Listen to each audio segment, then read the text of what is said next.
to eat a Chicago dog I bought for you in Chicago at Wrigley Field. I'm like, I'm not going to eat it. So then he gets this little smile on his face, and I should have known right then and there what was going to happen. And he's like, oh, okay.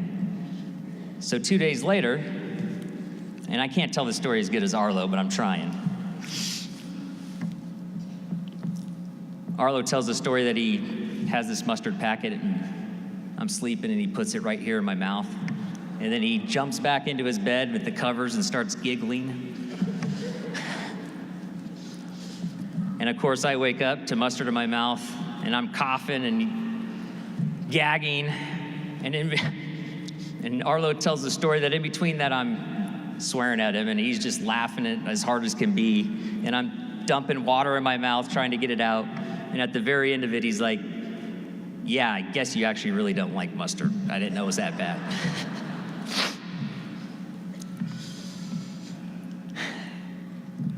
I could go on and on about Arlo's amazing personality, his smile, his laughter,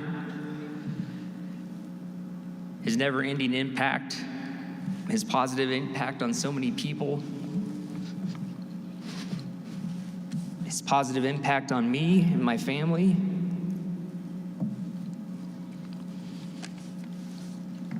But this is a testament of what one man can do, his legacy, of all these people that are coming together to support a grieving family and law enforcement.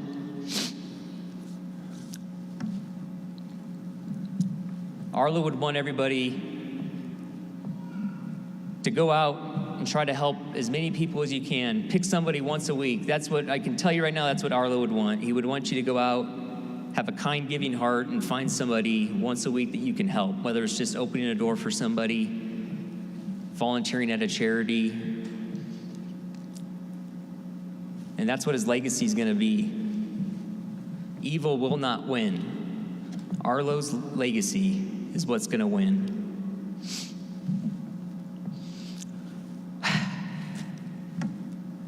Kim and Anastasia and Katrina, will always be here for you guys. I love you guys. Love you, Arlo. Thank you so much.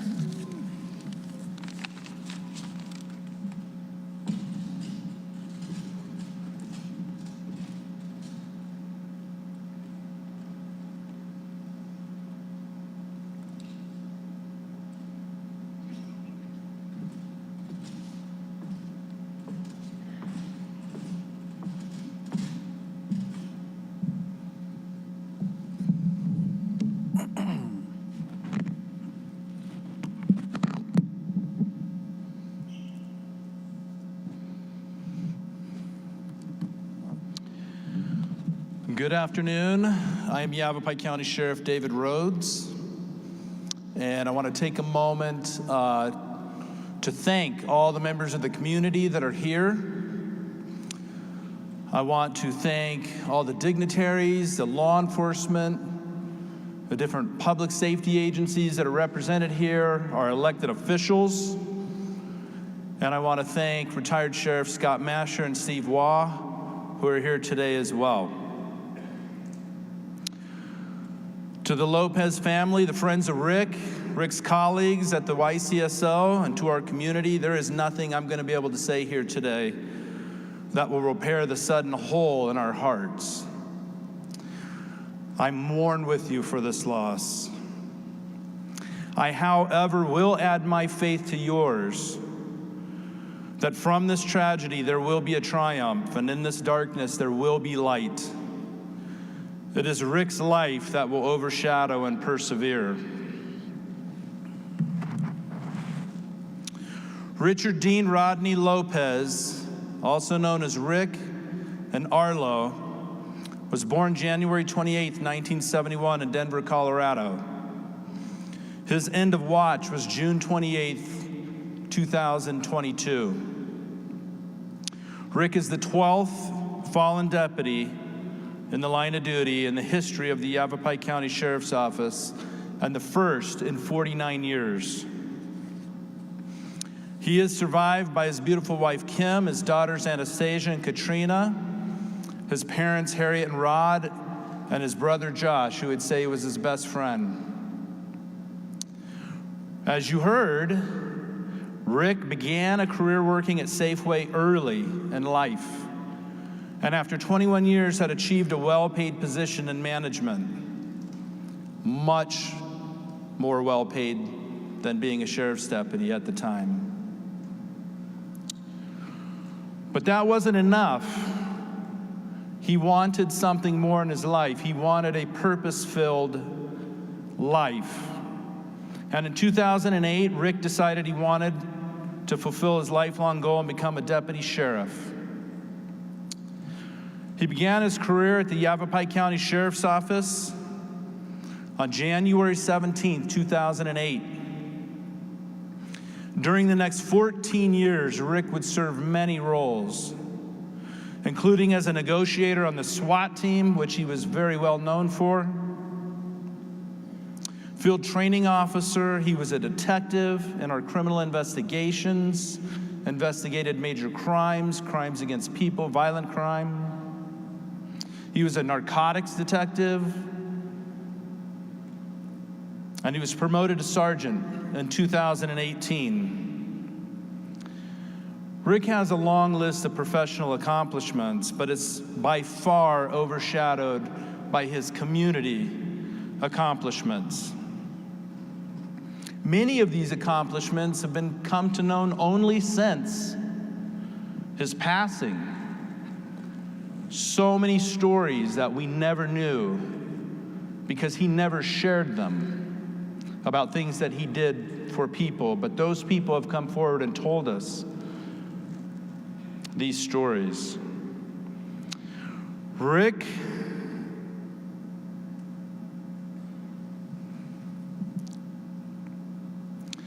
was an irreplaceable member of the YCSO.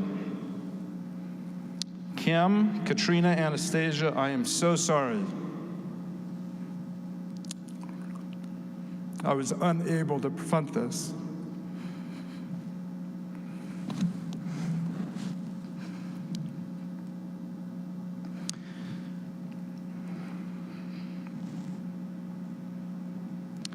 Rick received many citizen accommodations for the manner in which he treated people. As you heard, he used humor to diffuse tense situations. And people could sense that he genuinely cared.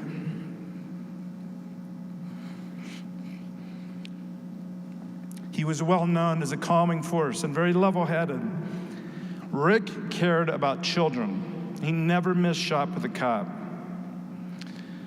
And since his passing, the stories that I can tell you about Rick would fill an entire day. But you know, when I met him, I didn't know him. We met on the side of a road in the middle of the night, and he was just barely off of field training.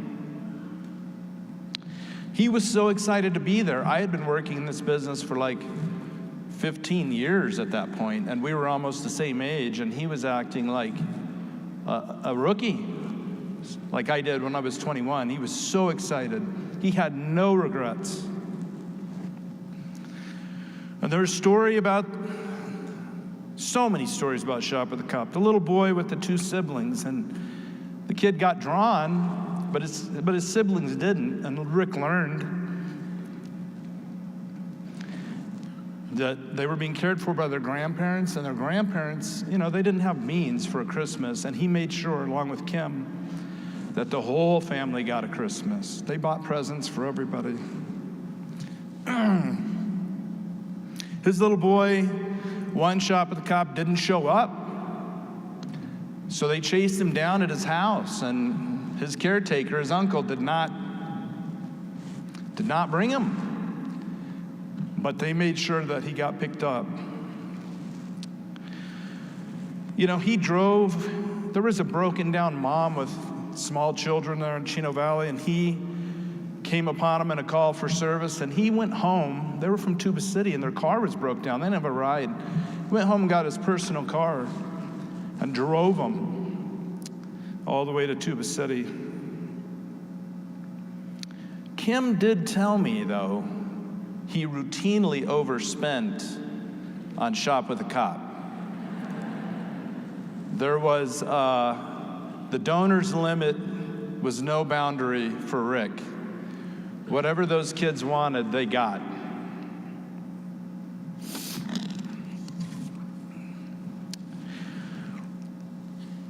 When we were spending time together at the Lopez house this week, I was struck by, in his man cave, he had a framed Constitution, Bill of Rights, and Declaration of Independence. And the Constitution in the office of sheriff, law enforcement, the rule of law meant so much to him. And that's why he was here. Collage of family pictures that all just showed him doing all the things that he loved to do with his family. And for reasons unknown to me, a diehard Chicago Cubs fan.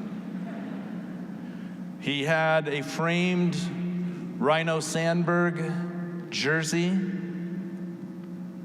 I asked her, why the Chicago Cubs? I said, well, when we're kids, WGN was the only channel on cable. That was the only team you could see. But I seem to remember being able to get TBS and seeing the Atlanta Braves as well. So he had a Terrell Davis Denver Broncos jersey that still had blood and spit and sweat on it. It was taken right off of the player's back when Kim was insistent to get that gift from him because this was so important to him and that jersey wasn't available. You heard from Sergeant Brazel about how he treated the people that worked for him here.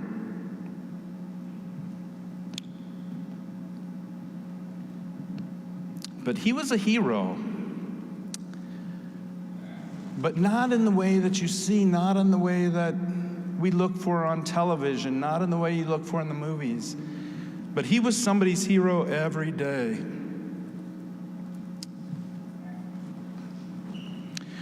The scriptures tell us in the book of Matthew, so when you give to the needy, do not sound a trumpet before you, as the hypocrites do in the synagogues and on the streets, to be honored by men. Truly, I tell you, they already have their full reward.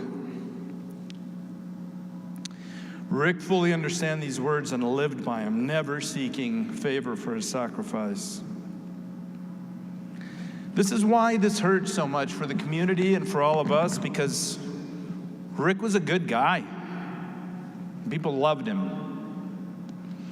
Rick went to work last Tuesday like normal, like all first responders do, not knowing that would be his end of watch. None of us ever will. His family certainly didn't know. But in a matter of seconds, many lives were forever changed. But that's the risk we take. That's the risk our families take. And all first responders, no matter what role you play, whether it's the sheriff, the police department, fire, detention, or medics, they choose this life of sacrifice because it's a calling to something greater than ourselves. It's our duty, it's our honor, and it is our privilege to serve this way. We do it for many reasons, but we do it for love of country. You see, everything we know about our way of life in America requires the public to be safe. It requires first responders to answer the call, to respond quickly, and work tirelessly to enforce the rule of law. It requires our 911 operators to answer the phone, to be patient, calm, and decisive in the face of stress and at times extreme heartbreak, like Tuesday. And when the bullet of a cold-blooded murderer ended Rick's life, public safety agencies from all over answered the call. Many of you in this room rushed to the scene to try to save him at grave risk to yourselves. You didn't know the location of the shooter, and you didn't know what he was armed with. But I knew you would do it because I know you, and I know your hearts.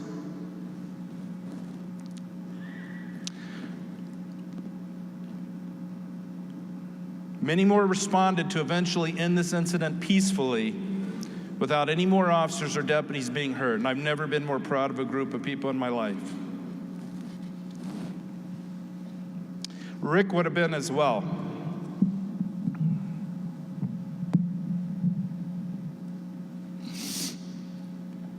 The response to this tragedy has been overwhelming, and on behalf of myself, my wife April, this agency, Kim, and the Lopez family, we're so incredibly grateful. So as I was considering all the lessons in life that we learned from Arlo, the lessons in his death are even more profound. You see, Rick understood his unique position in the community. He was keenly aware of this undeniable truth, and that is this: ours is the business of people. Ours is the business of leadership. The weight, power, and influence that comes with the badge he wore and that all of you wear, the patch on his shoulder and the flag on his chest was not lost on him. He could see the sparkle in a child's eye looking up to him, and he went out of his way to use it for good and for their own benefit. And he built relationships and created influence one step at a time. And through this, through his life, he taught us, if we're listening and we're paying attention, he taught us that we are servants of the community. They are not servants of us. Our authority and influence is an extension of the community. They must trust us, and we must trust them. Without their approval, we have no authority. Relationships are built every day, piece by piece. And the smallest acts of random kindness sometimes have the biggest impact that you will never know. He taught us to love what we do, to build people up and not tear them down. He taught us to love our families and make time for them, and he taught us to love and not hate. He taught us to be humble. During the procession back from Phoenix, we're driving and it's pouring rain, and there are a few thousand people lining the streets in the pouring rain with their flags, with their families out there to pay respect. And Kim told me Rick would be so incredibly embarrassed by all of that.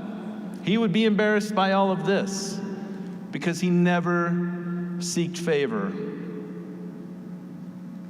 He taught us a purpose-driven life is a life well lived. The community are the police, and the police are the community. And he taught us to love America. Faith, family, and friends were the most important things to him. And to approach life with clear eyes and an open heart. And finally, he taught us this: children, and this is important to remember, children often see the men and women in uniform with a view that is undimmed by the cynicism of adults that we often take for granted. They expect us to be fair. They expect us to be kind. They expect us to be authoritative. They expect us to be the protectors. They expect us to be the good guys. And in that lies an opportunity to change their lives, to lead them, to shape their view of the world and our beloved country. And Rick knew this, and he knew that they are the future of this nation and their communities. Be kind without expectation in return. And Rick will never know the many people he touched, but he didn't need to know because he had faith that he was doing the right thing. He did it and he let it go without any expectation. I believe that Rick, Arlo, would implore all of us to live up to those lofty standards as we go forward. Remember his life. Not waste a single opportunity, and do everything we can to live up to the beliefs our children have in us, to be as great as they think we are. We do not have control over what has happened here. We do not have control over what has happened to Rick, but we do have control over how we respond. Rick Lopez lived and died a proud father, husband, community servant, and a proud American. May God bless Rick Lopez and the heroes we've lost, and love and watch over their survivors, and may He bless the United States of America. Thank you.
That I know several things about Arlo.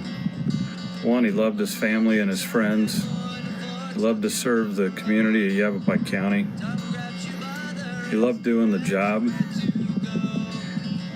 And most of all, I know that if anybody needed help, he would come running. It's something unpredictable, but in the end is right. I hope you had the time of your life.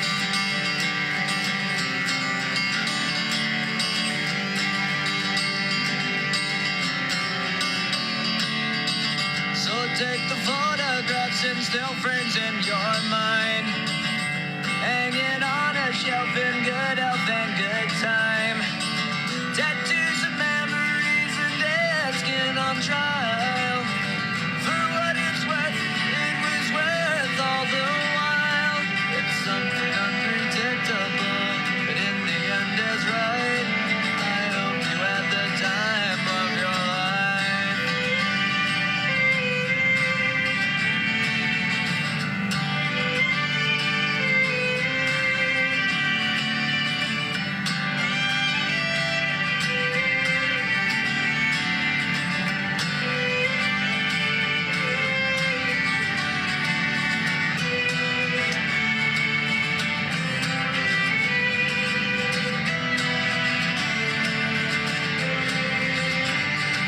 It's something unpredictable, but in the end is right. I hope you had the time of your life.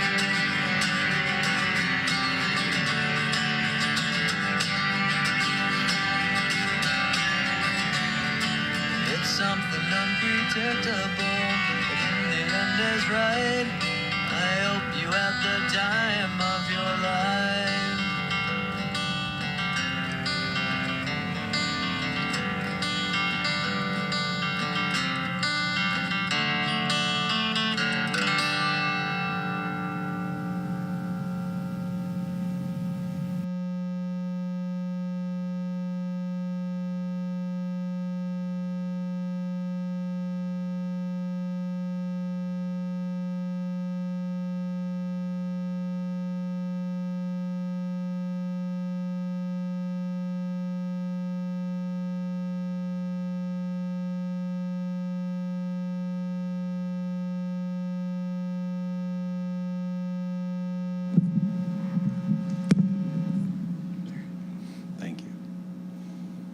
after our prayer, please remain seated for some closing remarks.